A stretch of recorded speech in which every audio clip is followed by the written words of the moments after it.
Hi there, it's Constance with BodyTx. I thought I'd talk a little bit further in depth about our sciatica conversation. So in a previous video we talked about the difference between sciatica versus piriformis syndrome, and sciatica being where there's compression out of the spinal cord or the vertebrae, where the sciatic nerve that travels and innervates the lower part of our body is getting either compressed by bulged disc between the vertebrae, or inflamed, or herniated. Those are specific conditions that need to be addressed within the spinal cord and vertebrae. Then we also have the piriformis syndrome, which is typically as a result of muscles that either are weak or strong and tight, that are compressing on the nerve, the sciatic nerve that travels through the buttocks. So those are a little bit more easy to address on your own, either through strengthening and stretching, and also just watching what you do during your daily activities. So that's why I wanted to go a little bit more in depth about that, is that just to be aware of some things that you might be doing during the day, either at work or at home, that might be causing a little bit or exacerbating that compression of the nerve. And so talking about office work, I think it's pretty common that everyone knows that office work is not the greatest in terms of the body getting a break from being in a specific sort of sitting state all the time. So what we want to be careful about is the slouching forward, so the shoulders rolled forward to reach the mouse or to look at the monitor. The neck tends to jut forward a little bit like that to look at the monitor, and we tend to slouch quite a bit because we're sitting all the time. So think about having the sitting upright, as tall as you can be, bringing the shoulder blades back so that they're sort of more touching the spine, and then also thinking about keeping that chin back, not jutting forward.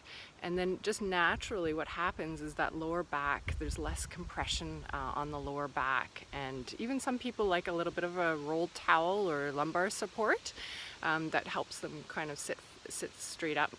The other thing you want to remember is when you're sitting is making sure that your hips are just slightly above 90 degrees from your knees. So really giving you a little bit of that 90-degree angle, and not either having your knees up or really, really low from your hips, because again, that puts compression on the lower back, which is where that sciatic nerve is housed in our spinal cord. And so that's in regard to our office sitting.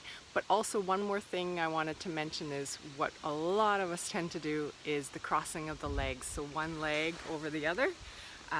That really causes a lot of havoc in that pelvic system. So one leg being over causes that pelvis to rotate forward, and then puts a lot of strain on one side of the glutes, and then weakens the other side. So often we can usually guess which side that you prefer to cross the leg over the other.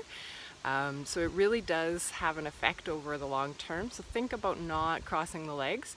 The other thing that's happening is when you do cross the legs, you're putting pressure on the hamstrings, the one that's resting on top of the other. That blood flow isn't able to get through the leg as easily, and even the nerve gets compressed amongst those hamstrings. And I'm talking about the sciatic nerve that goes and innervates down into the toes.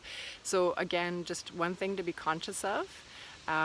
In fact, I'd even recommend, if you are finding that you typically do that, instead of crossing the legs, what you can do is using the leg that you like to cross with, actually push down and put your ankle up on the knee and push down. And really what happens is then you end up stretching those glute muscles in the buttocks, and it really is a great stretch to release some of the tension onto that sciatic nerve. So that's just in regard to office work activity and sitting at the computer, and what effects during the day that can sometimes cause that extra tension.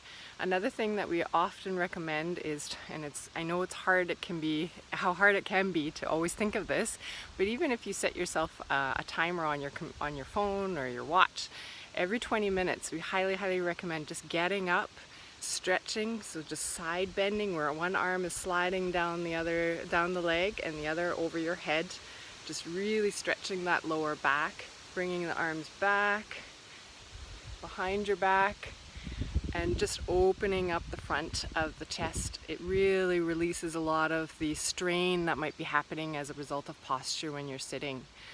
So that's just in regard to office work. In regard to heavy labor work, obviously your workplace probably goes over this, but just another recommendation is to really think about lifting from the knees and the hips and not always relying on that back to lift items up, because that's another source of injury for the sciatic nerve, where the lower back is overstrained as a result of heavy lifting and not using the legs. Our legs are powerful. They get us walking, moving, running, all that sort of thing. And so use those muscles, that strength that you have in your knees and your hips, to really bend from the knees and the hips up.